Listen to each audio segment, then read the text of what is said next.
All right, so we are live with Jeet Banerjee here. So you are a TEDx public speaker, entrepreneur. You do e-commerce, and you have you've had over 15 businesses. So before we even talk about your business right now, what you do, what's kind of your origin story into entrepreneurship? How do you get into it?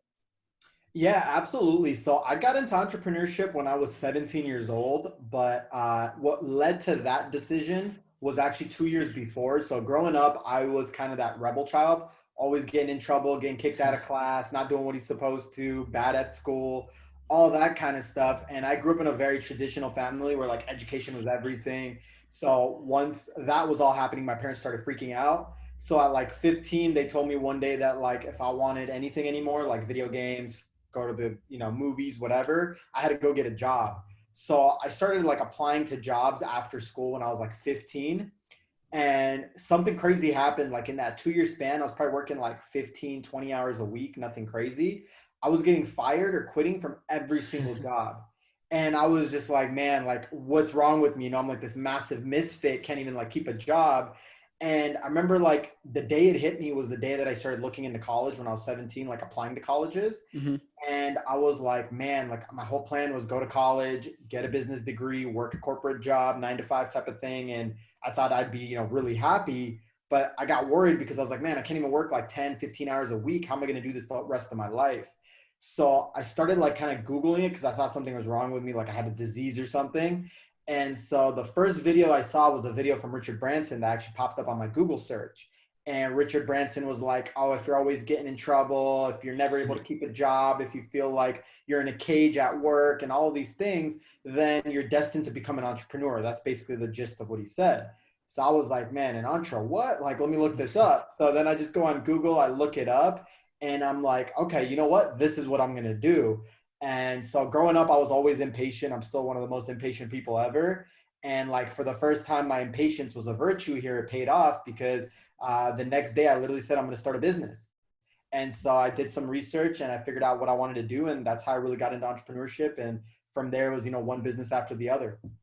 So, I mean, I hear a lot of entrepreneurs say that, especially on the show, that you have to be patient, you have to wait 6 months, a year to get results. But, having that trait of being really impatient, starting right away to, people, you can just literally read more, wait, chill a bit. But because you're impatient, that kind of helped you, create a business immediately, right? Yeah, absolutely. What I like to say is that like patience oftentimes is like the biggest killer of like dreams, goals, ideas, things like that. And like for me, it's like if I know what I want, I'd rather go get it now because I don't feel like anything's gonna change 6 months from now. And Okay. I really believe that people think like, oh, you should wait till you have like the perfect. And it's funny because I talk about this in my TED Talk too, is like the perfect time to, pursue your dreams, like right bank account, right experience, right degrees, all of that kind of stuff. But for me, I realized like, none of that stuff matters. Is just your mindset and kind of where you're at in that moment. Like you don't need to know everything. You just need to Mm-hmm. want to know everything. And that's enough for you to, get to where you want to be. Okay. So what was your very, very first business? Yeah, so my very first business was like an agency. So we basically, what I was doing at the time was I was making websites. And I started off making the websites myself. And then as I started learning to trade a little more, I started like kind of being like a middleman, almost like basically almost like drop shipping websites, taking a client's project and then handing it off to another freelancer and just kind of making money in the middle. But yeah, that was the first company. So we did websites, graphic design, video production, taught myself SEO as a service as well. So all that good stuff. And in between, your very first business and the Income Incubator, you said you had multiple businesses, and through all those experiences, you kind of used that to hone what you do now, right? Is that fair to say? Mhm. Yeah, 100%. Okay, so what led to those events of doing e-commerce? Maybe you could have stuck to, having your own agency, doing real estate, whatever it was. Like what made you go all in or stay to e-commerce? Yeah, absolutely. So for me, I've tried a lot of different businesses and a lot of different industries. And Mm-hmm. for me, it was like, I think it's like multiple layers. Like you just have to keep peeling the onions off. So for example, like entrepreneurship, I knew from day one, okay, this is what I want to do. But then you get into entrepreneurship and there's like a million different little things that you could be doing as an entrepreneur. And so for me, it was really trying to figure out where my puzzle piece fit. So I first started with the agency and then I really realized, I had a conversation with a client that I was trying to pitch at the time who kind of told me like, he kind of made me feel like I wasn't really my own boss. Like I wasn't like doing something impactful because we were negotiating prices. And he literally told me like, hey kid, take my price point or I'm just going to go find another agency down the street to do this. Like there's tons of you guys, right? And so that was my trigger point where I was like, man, this guy's right. Like I don't offer anything of enough value where like I'm like that guy. So then from there, I decided, okay, I want to build like a big startup and a big idea. So I jumped into tech and I built like a tech startup company where we were calculating students' chances of getting into college, you know, building all these algorithms to help students overcome the college admissions process. But what I ended up realizing was that, you know, to be in the tech startup field, and this was kind of like another way of figuring out that that puzzle piece didn't fit, was that I wasn't a coder, and I tried learning how to code and I tried doing that, but quickly I found out like coding was not for me. That was just not my, you know, go-to, and it made me really unhappy and dissatisfied and all those things. And so I became a person who now had to rely as a founder. I was relying on developers to basically execute my visions and my ideas, but no one wanted it as bad as I did, right? So if I wanted to make a change to my website at 3 a.m, I would have to wait a week, right? And that used to drive me crazy. And so I realized, okay, I like what I'm doing. I like innovating new things, but I want to be in a field where I can be hands-on, where if I want to do something, I can do it myself. So then I kind of transitioned from there. I was able to sell that company, fortunately. Then I kind of transitioned into like mobile apps and, you know, making books and speaking across the country and all that kind of stuff. And all of those things were cool, but I still kind of just felt like that void inside of me. And then I came across some friends who were actually getting into e-commerce, doing e-commerce. And I was very intrigued by it because it was a model where I felt like all of the skills I'd learned prior, like marketing, you know, setting up websites, all of that stuff, I already knew. And so I decided to jump into e-commerce, and that I really feel like that's where I found my puzzle piece fits. And that's just like never looked back and just been grinding head first in there. Yeah, and I think it makes perfect sense with the businesses that you started before. Now, did you create actual brands or did you drop ship? What was your kind of e-commerce strategy here when you first Yeah, started? absolutely. So when I first got started, I actually started on Amazon. So I had heard about Shopify drop shipping and all this kind of stuff. This was like 2017, but I thought the concept was crazy that I could make a random website and someone would just come buy products from a brand. I kind of had that. I had a very limited mindset at that point about e-commerce. I thought like, you know, you had to be like a big company in a CVS or something like that. So I started on Amazon with private label. I did that for about a year, and then I quickly realized a lot of issues with Amazon, such as like no control over your data. And at the end of the day, you know, you're really still technically like employed by Amazon. They control your destiny of when you can do what. So then I said, okay, you know what? I keep hearing about this Shopify drop shipping thing. Let me go ahead and jump into it. So for the first 6, 7 months, I did drop shipping. I really didn't have much success with it. And then I kind of realized, okay, what can I do to improve my chance of succeeding? So I kind of combined drop shipping with building a brand. And the way I did that was I got out of China, got out of AliExpress, started working with local suppliers and really pitching them the vision, building these relationships, and kind of understanding how these traditional retail stores were doing it. A lot of them that people don't know, like for example, like the same manufacturer that does Kylie's Cosmetics, I know them personally, right? But no one on the mainframe of things ever knows that or understands that. And it's just all about building a relationship. And that's a company in New York, for example. So I kind of got out of the AliExpress world because I knew that just wasn't it. And then I knew holding inventory, shipping, manufacturing, doing fulfillment, supply chain was not something I was into. So I kind of bridged that gap by just working with local suppliers that had that infrastructure while kind of doing my own branding and white labeling and all that stuff.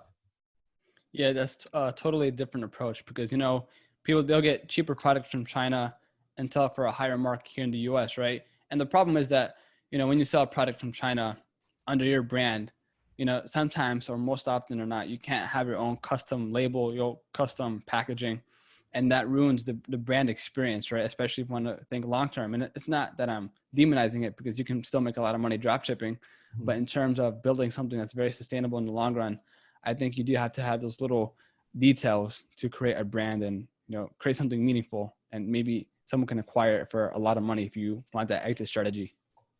Yeah, absolutely. I think you nailed that on the head. And like, I'm a big believer of like longevity. Like, I don't think that AliExpress drop shipping is bad or any of those things. I highly, highly advocate for it for a lot of people, but it just kind of depends on where in the game you're at, right? Like, if you're looking for longevity in the e-commerce space, you're not going to Hmm. achieve that with AliExpress. Like, I hate to break it to you, but it's not possible. But if you are in the mindset of like, okay, I want to find something that's working well, flip it for a 3 month, 6 month period, make a lot of money, and then move to the next and move to the next, kind of like a rinse and repeat strategy. I think Mm-hmm. AliExpress is great. And for me, it was just like I wanted to build something focused around longevity where I build Yeah. one brand and I try to, multiply that 100, 200, 300 times what it begins at. And so that's why I kind of went this approach. But I think both approaches have their pros and cons for sure. Mm-hmm. It's just really dependent on where in the headspace you are at in your e-commerce journey. Yeah. So in all your e-commerce products, did you create your own custom product? So for example, maybe you had a private label product, maybe it's a cosmetics product, and you added your own little ingredient just to, have something different from the market, right? Or did you just do a white label and you just have different marketing strategies? I think there's two different approaches here. What was your approach? Yeah, absolutely. So when I first started, I went with stock formula. So it's basically I call like stock products or stock formula stuff that they Mm-hmm. already have. And the reason why is that if you ever try to do anything that's custom done, creating a new product, custom formulation, stuff like that, it's going to cost you a lot of money because now they have to create all of this inventory from scratch that they Mm-hmm. previously don't have. So your overall investment is going to be much higher. So nowadays, that's something that I'll do because I have the funds for it and I have the know-how for it. But when I first started, absolutely not. I was just trying to pick up on the stock products and things that I thought had a good appeal for it and really just rebranding, marketing it, and pushing it out in a unique way that wasn't done before. And I would recommend everyone to go that route first because what ends up happening is, if I wanted to, like, let's say, for example, I go to like some of the cosmetic brands that I work with, right? Suppliers that I work with. In the beginning, they were telling me, oh, I got to order 50,000 units if I want something custom formulated, right? Mm-hmm. And they were like, for stock, we'll go as low as, 500 for you. So I was like, okay, cool. That's easy. Mm-hmm. No brainer decision right there. Then what ended up happening was I did a lot of revenue for them, moved a lot of product, did a lot of numbers, and became a loyal client and built a relationship where I told them, okay, hey, it's me again. I want to do stock formula, but 50,000 is crazy. Like I can't do that. And they actually came all the way down to willing to do it for 5,000 units, right? And that was all because I had proved some sort of history with them where I was like, hey, I can move product. You know what I'm about. I'm a loyal customer. Let's do this new project because if you guys don't do this, I'm going to go to someone else that's going to take this on and you guys are going to lose out on that revenue. So they kind of met me in the middle, took a gamble, and obviously, thankfully it worked out for both sides. But I can't stress how important it is to build relationships with your suppliers because that's really going to be the turning point for your businesses in e-commerce, especially if you're trying to do it kind of the branded route. Yeah, that makes total sense because if in the beginning, every manufacturer, a lot of people hit them up and they want to work with them, but since they have so many people that want to work with them, they have to make sure that whoever they choose is legit, right? And of course, you're going to charge them a fixed price maybe. And then as your client, or in this example, as you show that you're doing well, you have the numbers there, you're making revenue, they're going to believe in you, trust you, and then they can bring that minimum order quantity down or the price per unit down. And because it's all about building that trust here. And I do agree also that, in the beginning, it is important, especially when you see the print on demand kind of trend. You can use any of these products, have your own kind of art on it. And then the only thing you have to do is market the product differently from your competitors, right? Or have a different art. But in reality, it's the same sort of product. And it's kind of tricky because I feel, you can create your own custom product, but it's going to be a lot more expensive, as you just mentioned. But you can also just use, a print on demand product, add your own art to the mix and just market it. And I think that's in the very beginning, that can be something very essential, low cost. But as you start to scale, you can definitely make your own products because if you do that, it's going to be hard for people to copy you. Absolutely. 100%. So after that initial business, so you said it was a cosmetics product after, in that instance, in that case that you were talking about? Yeah. Okay. And did you make an exit out of that, or do you still have that to this day? Yeah, no. So I haven't exited out of any of my e-commerce brands Okay. that I've started or e-commerce companies that I've started. I only exited out of my agency, the first business I started, and then the tech company that I built after that in the college admission space.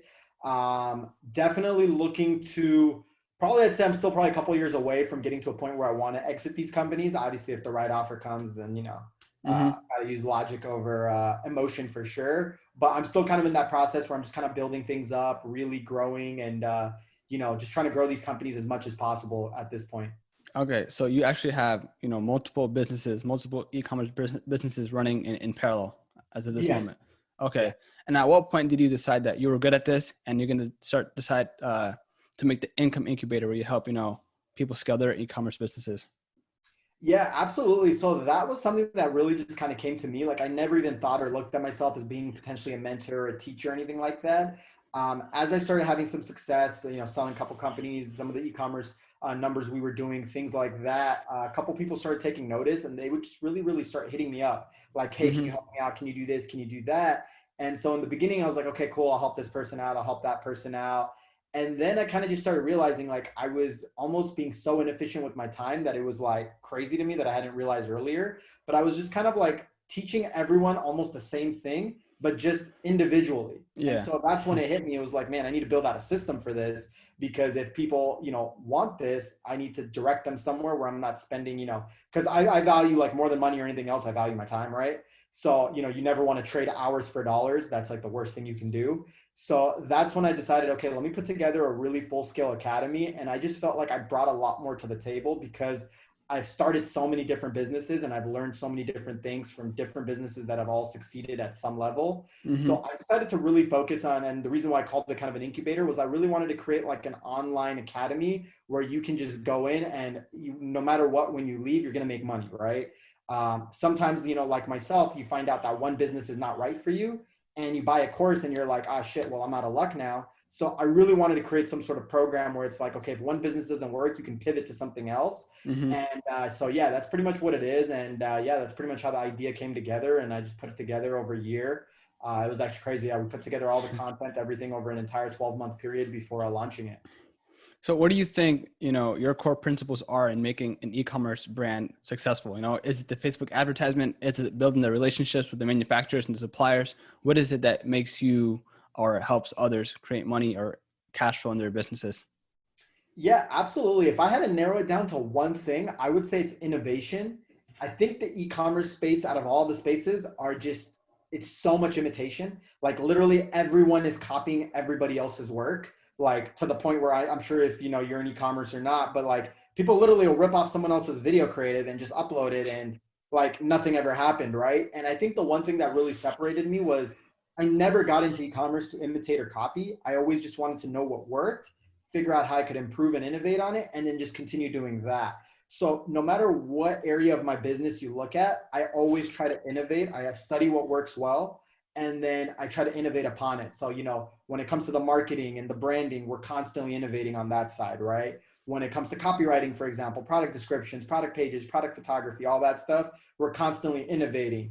Even on the side of, supply chain and working with manufacturers and suppliers, we innovated on that, right? Where we said, okay, AliExpress ain't the answer, and neither is, me opening up a garage or a warehouse with thousands of units. How can I find an innovative system that's, works for me and is better than what everyone else is doing, right? So that's kind of like the biggest thing I would say that's different about me. And then the biggest thing that I do, and I personally do not mean any offense to any of the so-called gurus out there or anything like that, is, and I fell trapped to this too, is like I never understood why people study the six-figure dropshipper, right? Like, no offense to these guys, but they've got a six-figure business. And if you're studying from a six-figure, store creator, you're basically capping yourself there because that's their ceiling. So the best that you can probably achieve is going to be their ceiling. For me, it was always studying, like guys like Bernard Arnault, like who owns LVMH, Jeff Bezos, like who are the biggest players in the retail and e-commerce space, and what can I learn from them, and how can I incorporate that into my business, right? Because drop shipping is just a supply chain model and like a fulfillment model, right? Mm-hmm. Like people don't realize this, but Amazon used to be a drop shipping platform, right? It's only in the last like 5 to 8 years that they transitioned with, fulfillment by Amazon and all of this other stuff that they do. But at its core, when it started, Amazon began as a platform for if you wanted to sell a book, you can list it on there and then you ship it directly to the customer and the customer thought it was coming from Amazon. And that still happens to this day. So, yeah, so for me, it's like, I don't try to understand, I don't try to study the people that are just like on YouTube making videos about drop shipping. I really, really try to focus on the guys that are billionaires, running retail businesses. Cause I don't think there's a big difference between an online business and a business that's franchised in a mall. I think a lot of the core elements are the same. It's just my storefront looks different than theirs. That's it. Hmm. So what kind of resources did you use to learn about, Jeff Bezos and all these high end entrepreneurs and apply it to your business model? Yeah, absolutely. So it was two things, a lot of attention to detail. So like when I mean this, I mean go on YouTube and literally watch every single one of their interviews, right? There's so much free content out there. Read every single article that they've been quoted in. And once you start to read these things, you start to piece things together. You start to figure out like, man, Jeff keeps referring to like this strategy over and over again. It's got to be something is there, right? So kind of like what we're doing here, where I'm probably dishing out stuff that I talk about a lot. And if people hone in on it, they'll be like, oh man, you know what? This guy's onto something about this. I did the same thing with, like a lot of these top retail store owners. So that was probably the first thing. And then the second thing is kind of obvious, but it's all in front of you, right? Because you know what brands these guys run and what they do. So it's like you go on Amazon, everything that's done on Amazon is done intentionally. The button color is done intentionally. The lack of white space on the top, making everything look jumbled, is done intentionally, right? It's like a lot of people are like, oh, Amazon's website looks so ugly, because ugly sells, right? They know what they're doing because they've spent millions and millions of dollars testing that. And if you pull those elements and you put them on your own website, your likelihood of success is now going to compound significantly, right? So these are the two real things that I did, is understand what they're saying and break everything down and piece it down. And then the second thing was just go on their websites and see how they're running it, right? Because they're going to, what they say they're going to implement on their websites. Yeah. And that can be very tricky because, these high-end entrepreneurs, you can, try to study them by their blogs or, the content that you said that was on YouTube. It's really hard to decipher that, reverse engineer it, and apply it to your business. Whereas on YouTube, these gurus, they'll literally tell you what to do and you can directly apply it to your site immediately, right? But when it comes to an actual framework, you have to make it work because these guys are not going to tell you how to do it from A to Z. So that must be kind of challenging, I think. Yeah, absolutely. I mean, it's challenging, but I love that challenge because it also helps me innovate. That's where really the innovation comes in. Yeah. Kind of like what I was talking about earlier, because everyone's just imitating the same model. And I've always learned from a very, very young age when I became an entrepreneur that if you're just copying what everyone else is doing, you're just going to become a duplicate, right? You're just going to be another copy. And that's literally what I say about people like that are ripping off videos and running the same product. It's like, yeah, you're doing it and you copied it from someone else, but imagine this.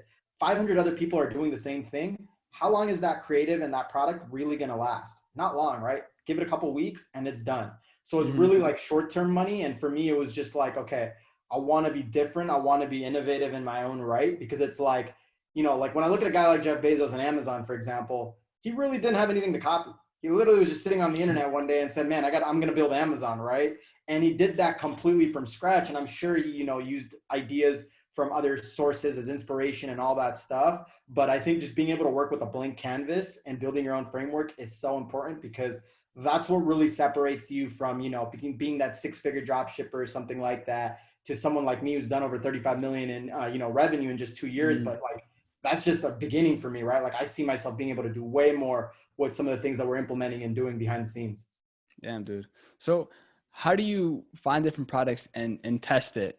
That's definitely another skill in of itself, because if you have, a lot of these suppliers, maybe they don't have a minimum order quantity and you believe in the idea so much, obviously you don't want to have a huge overhead because you want to test the products, see if it works. And then if it works, you can, go all in on it. So what was your strategy in testing out different products?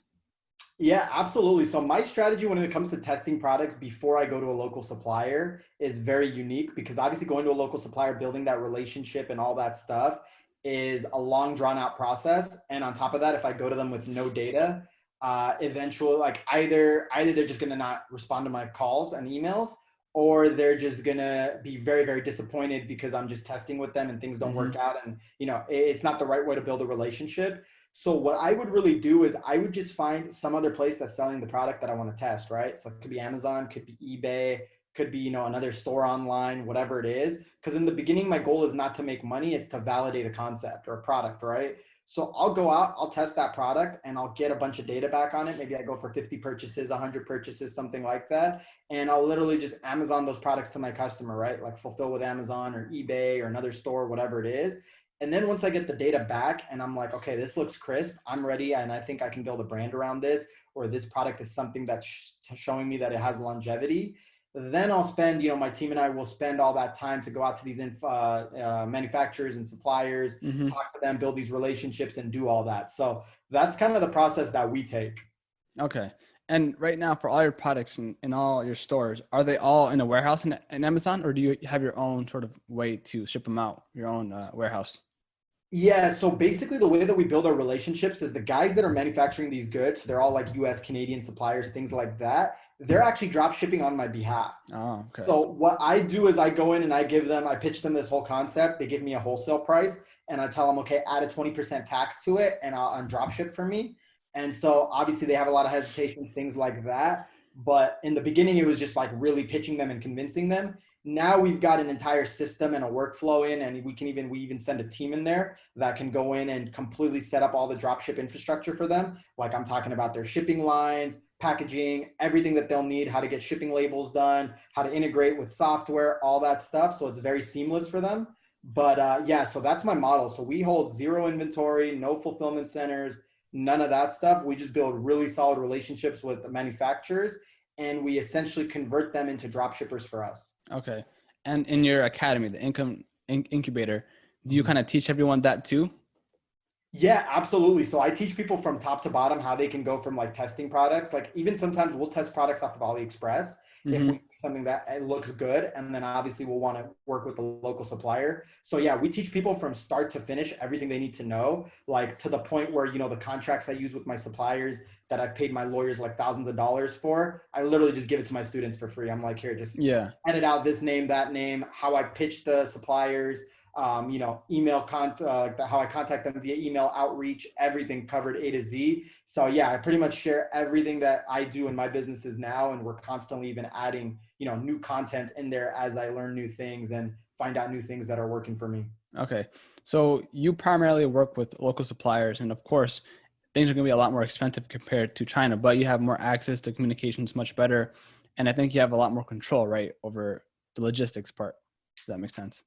Yeah, absolutely. I think a lot of people think that the pricing is like crazy ridiculous, but honestly, it's not that bad, right? Obviously, there is a price hike. It is more expensive than China, all of that kind of stuff. But I wouldn't say it's like to a point where you're not going to be able to sell the item or anything like that. But yeah, I mean, the key things that I get is like I can match Amazon Prime like shipping times, right? Mm-hmm. Like some of my products, we can get out the door in like one business day and into the customer's door the next business day, which is like, unheard of in the drop shipping world. Everything that my customers get from the packaging to like the poly mailer to the product itself is fully, what is it called? Fully personalized, right? We control Mm-hmm. the entire customer experience. We brand everything. We can even put like scents on the packaging if we want. Like we can get to the finest minute details, which is great because that allows us to give a really good customer experience. And another thing that we do that's really big for us that a lot of people drop the ball on is like we spend all this money to acquire the customer the first time. So you might as well give them a really good experience. So then the second and the third and the fourth time that they want to come buy from you, you've already spent the money advertising for them. You might as well make money off of them. So we'll go above and beyond, not just the first time, but every time, but mainly the first time because we can make so much more money off of them if we give them a good experience the first time. So yeah, we get control on that. And then the best part I think of all is like, if we want to innovate, like let's say we listen to our customers' concerns, it's almost like I like comparing it to like the iPhone. Like iPhone consistently upgrades their models, right? Mm-hmm. You could do that with your products too, but not many people do that, right? They just stick to that same product over and over again. And we take a lot of data from our customers and feedback, and we say, okay, this can be improved, that can be improved. So we go to our manufacturers and we're like, hey, we want to improve these things, right? Because this is going to increase sales, satisfaction, all that stuff. So we can actually innovate, which I think is huge as well, because usually on AliExpress and typical terms, you can't do that. Damn. So how do you, or where do you find these manufacturers? And because you know, like I said before, the print on demand business model is kind of trendy, and of course anyone can use those products, right? But if you go on, I think Etsy, for example, you know, people are selling custom products that are different. But if you can find a supplier or manufacturer where they can create a custom product for you that's different from what you see on these print on demand suppliers, you know, you're going to have that first movers advantage, right? Everyone's going to play catch up, especially if it's successful. So how do you find a manufacturer and convince them that you're serious? And how much capital do you need initially if you want to test something out? Yeah, absolutely. So there's two ways to find these manufacturers. One is just good old Google searching, like literally type Mm-hmm. in the product you're looking for and just type in manufacturers and maybe like a country, US, Canada, whatever. And then really the second thing that you can do is there's a lot of manufacturer databases, right? Mm-hmm. Like where people buy stuff on wholesale or like, like government organizations, stuff like that. They're looking for manufacturers. You can literally go through there and just go A through Z, look at the different manufacturers in there and try to find someone that can do it. And from there is just, email, call them and, try to close them on it, figure out first if they can do what you want and then close them on it. And then, sorry, what was your second part of the question? How much capital do you need, do you think? Oh, yes. So the capital wise, it's very similar to AliExpress, right? So the way I do it is fully dropship. So I'm not committing to them any money up front, right? Okay. I try to stay away from that at all points. I literally tell them every time I get an order, you guys fulfill it. Once that order is fulfilled, I cut you a check. And we just keep on doing that cycle. So obviously we try to keep it all drop ship. That's like that whole drop ship model. Otherwise, we'd be kind of more like a wholesale model or something like that, which we don't want to do, or buy in bulk model. So yeah, we investment wise, it's exactly the same as AliExpress. We just pay for, it's a little more because we obviously pay for the website, the ads, all that good stuff.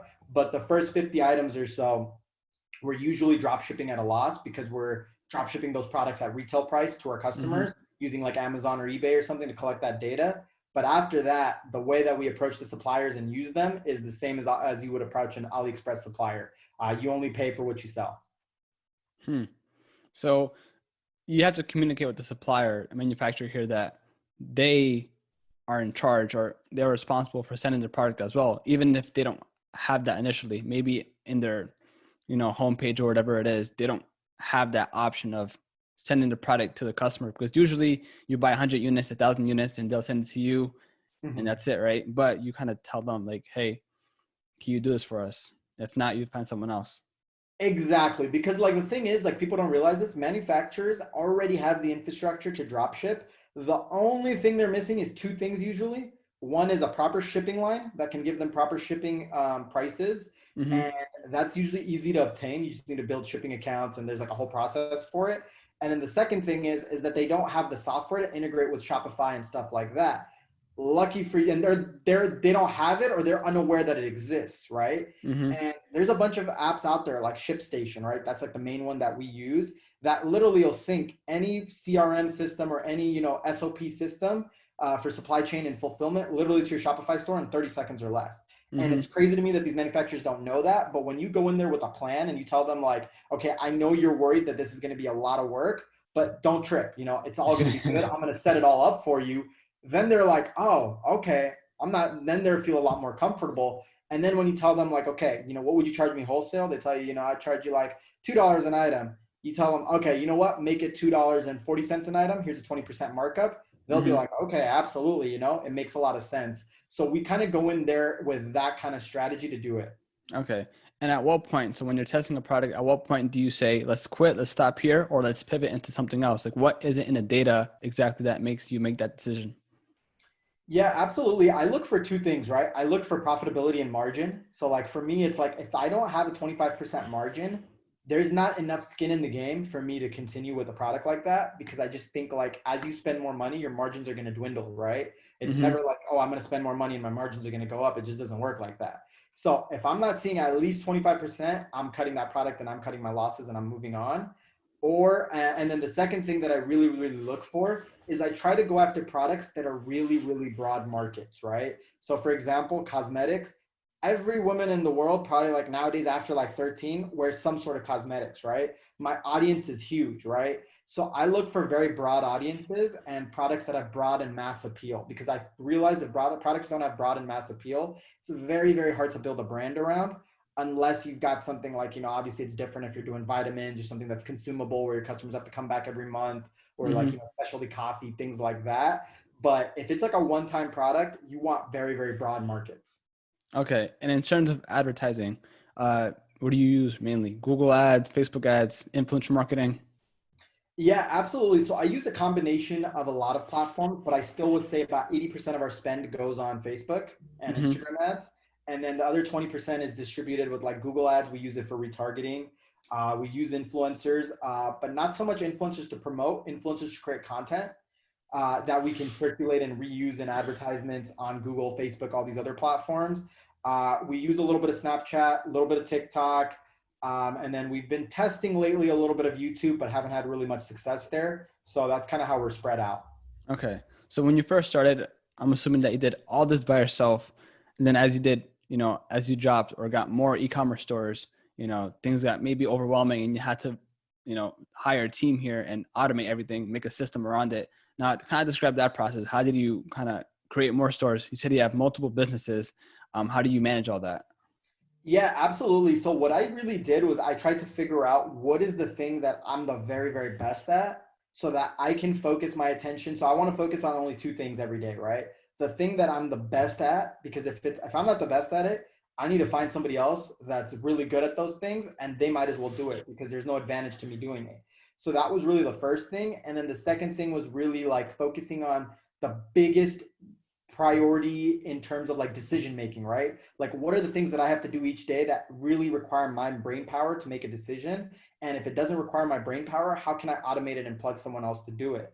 So once I figured that out, it kind of became easy because then I knew exactly what I needed and who I needed. So I was able to build a team around it. So, what we like to do is we like to have a lot of like project managers and almost like a corporate team here locally. Mm-hmm.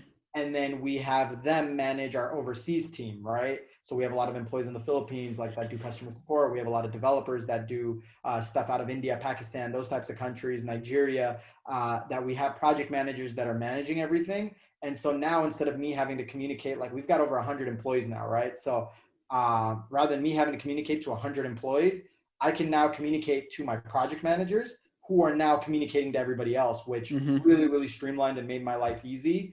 And then as I started to build more and more brands, I started finding business partners that had the same mentality, the same mindset as me, and the same drive as me, and really working with them as well, because I do believe there's power in numbers. Okay.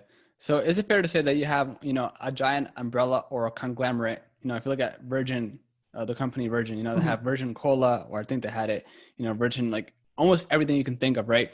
Is that what you have? So under all your businesses, you have that underneath your umbrella, and you have, an LLC, project managers and whatnot. Yeah, I would say it's kind of similar to that kind of setup. But I would say if I had to compare it to anything more than Virgin, I would probably compare it more to LVMH. So like people don't Okay. know this, but LVMH owns like all the luxury retail Yeah. brands, right? Like every single one, and nobody knows it because it's like a brand on its own. So it's like funny because like in interviews, Bernard is like, oh, the guy that goes to my like store in the mall, and then he's like, oh, fuck Zara, for example, like their prices are ridiculous. What do? They go across the street to like, I don't even know if like Tom Ford or whatever one of his stores are, and then they go buy something there, right? And then they think like, oh, they really screwed over Zara, but he's like, nah, like I still took the money home at the end of the day. And he Mm-hmm. does it very strategically where he's got all his stores in one place. So my model is kind of very similar to that. Is like you wouldn't know, like a lot of my brands are in very different industries and niches, and then you wouldn't know that I own X and Y brand because I don't have like Virgin before everything right on it, right? Like Richard Branson does or something like that. So it's a lot more like LVMH, but yeah, pretty much what you said, right? It's like one. What I like to do is I like to separate each brand on its own. So I have like its own LLC for it, own project managers, own team that knows that, hey, we're responsible for just this company, because I realized as an entrepreneur, I'm very scatterbrained, but most people aren't like that. So like if I throw them 4 stores at one time, they'll be like, holy shit. And they just want to quit. And like, they think I'm like crazy. So we learned over time, streamline everything business by business, keep it clean, keep it simple, accounting wise, all that stuff. But yeah. Okay. And what's your overall ambition of, of what you have right now? Because I don't know if maybe you have all these stores and, maybe they say the 80-20 principle where 20% of your stores can make 80% of the revenue. So do you want to create more and more stores or just continue to innovate with the stores you have right now? Yeah, absolutely. I think it's like a combination of the two. And then I think on top of that, what we want to do is we want to get to a point where we can acquire other stores, Okay. because I'm really, really trying to follow like that LVMH pathway. So, like what he did phenomenally was he found underserved stores and he was just buying them out left and right. So my goal short term is to build up enough capital and enough of liquidity within my businesses to a point where now I can go out and acquire, because I'm going to be honest, building these brands from scratch, they're tiring. They take a lot of Mm. energy. They take a lot of effort. And I know I can't do it forever, but I do want to get to a point where I'm able to build these brands to a big enough, large enough point, and then I can become like a conglomerate or almost like a monopoly, and then continue to acquire other brands. And then, at the end of the day, I think the game I'm playing is data, because I think it's the same game that, Jeff Bezos is playing and some of these big guys. Is when you own so much consumer data, you can basically take one person's data and sell them 50 products. That's when you really, really achieve, that crazy income and those crazy goals and things like that. So that's really kind of where my headspace is. I mean, I don't really understand that business model at all in terms of data. I know data is king, but who really buys it? I know Facebook has all the data, or people buy ads through it and whatnot because everyone's using Facebook. Like the whole world is using Facebook, and they have so much data because of that. In your case, because you have all these stores, you have the data of what the consumer psychology is. Are you going to sell that data to maybe other conglomerates, other stores that want to use that data for their own purposes? No, so I definitely wouldn't say it's selling the data for other purposes. So like the best way to give you an example, right, would be, let's say you take Amazon, right?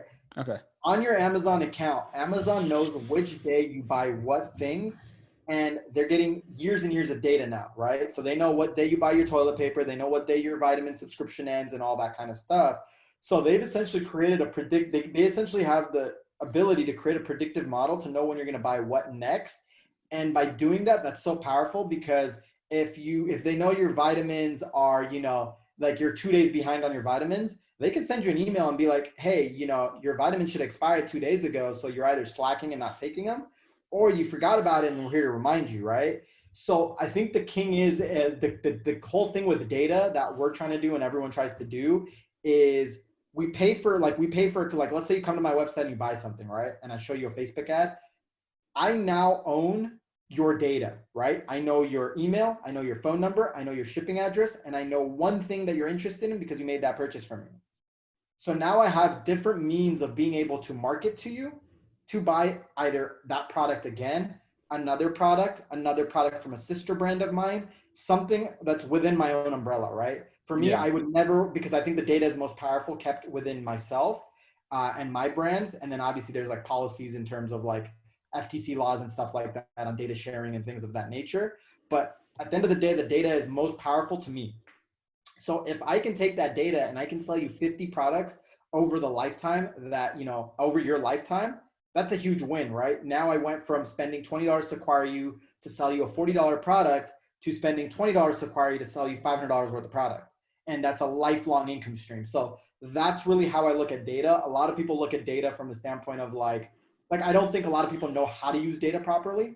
And I think the key to using data properly is if I know your buyer behaviors, I know your demographics, I know your location, I know your phone number and your email, I have ways to now market to you nonstop to get you to buy what I want you to buy. And it just creating that whole flow is where the brilliance is. Mm-hmm. And once you have that asset, once you have that data, you have something tangible here. How do you take this and, market it? Because I don't know if people are going to come to you. How do you kind of market that data, if that makes sense? I don't know if you've gone that far, but how do you do that? Yeah, absolutely. A lot of it is like SMS marketing, like text message marketing, email marketing. And like this literally just hit me like maybe like 6 months ago. Like this was during COVID actually. The one thing that no one ever talks about in e-commerce space, right? And the most powerful data point you get is mailing addresses, right? Like this is like a huge value bomb, right? Is mailing addresses. No one ever thinks about it. They all talk about email, SMS, that's it, right? That's as far as it goes. You actually get the mailing address of your customers, the most accurate one too, right? It's not like a PO box. It's usually not like a storage unit or anything, because people want their items delivered to the place that they're going to be at. Mm-hmm. And so we started using postcards, for example, right? Sending postcards, sending flyers, sending snail mail as a marketing mechanism to our customers directly. And it's cheaper. It's cheap as hell, right? It literally costs us like 40 cents, right? Like a stamp and like a 5-cent piece of paper and print and ink, right? And so that's like another example that's like huge. I think that's very, very underserved. Like I literally have not seen one other person talk about it out of anyone I've ever watched or heard. And so, yeah, that's kind of how we do it though. That really still works. I feel that's really, really outdated, but I mean, I guess if it works for you, then I mean, that's crazy then. No one really Yeah, talks about it. Absolutely. I think it's like, like just think about it, right? Like even you or your parents, someone that owns a house or owns an apartment or something, they still check the mail every day, right? Yeah. And when you check the mail every day, you're still going to sift through everything that came in the mail because you're scared of missing that important bill or that important overdue notice or something. So 9 out of 10 people that I know, they at least look at the mail. And half of the game in advertising is getting the person to look. Yeah. Now, if you're a good advertiser, you get them to keep looking or you get them to act on it. But the fact that I can get them to look, that's huge. That's bigger than email, right? Like I don't think 9 out of 10 people check every single email that comes in, right? I Hmm. think text message is huge. Most people check their text messages religiously. And then I think snail mail is huge because it's something tangible in their hands. They can feel it, so they look at it. So yeah, I'm a Yeah. huge believer in it. Going back to the data conversation, I was listening to, I think it was an NPR podcast or the Wall Street Journal in tech, and they're saying these big companies, especially Amazon and Google, they're investing in hardware because what's popular now, what's trending is smart devices, home devices, and whatnot that take your data. So Mm-hmm. you have, for example, a smart fridge, and you have milk in there, and you consume it every week, and you need to get a new gallon of milk. That data, that say that fridge is owned by Amazon, they have that data and they can use that data to do whatever they want, to make, upsells or whatever. And that's why all these companies are Amazon, they're investing in hardware that has that sole purpose of automating everything in your home, but at the same time getting data so they can, eventually make more sales. And it's just crazy what we're living in an information age, and data is just the same thing as currency nowadays. Yeah, absolutely. And you want to know where that whole thing started from? It's from Facebook actually, because people started wondering like, why does Facebook, like people always ask me this question, but they don't understand it. It's like, why does Facebook ads work so well? Let me tell you why it works so well. Facebook is listening to every single conversation you're having. Everything that we just talked about, they're listening to everything that they're doing. That's what makes their pixel, so to speak, they call it a pixel, and their algorithm so damn good is that they listen to what we're talking about, right? So if you talk about Oreos and then Oreo is advertising on Facebook, maybe a couple hours later, because Facebook is smart, they don't want to be too aggressive. You're going to see an ad from Facebook about Oreos, and you'll be like, oh shit, I was actually thinking about that. Yeah, let me order some Oreos. And then Oreos are going, oh wow, I'm making a bunch of money, so let me give Facebook more money. So I think a lot of the competitors, such as Google and Amazon and these guys, they started realizing how powerful Facebook is, not because they're better at marketing or advertising or anything like that, just because they're in your personal space 24/7. They're listening to what you're doing and saying. So now I think companies like Apple, Google, these guys, they're like, oh shit, we need to be in every house. We need to be in every office. How Yeah. can we do what Facebook is doing? So now they're trying to, adopt unique ways of like doing it. And, I wouldn't be surprised if at some point some of these companies start giving stuff away for free.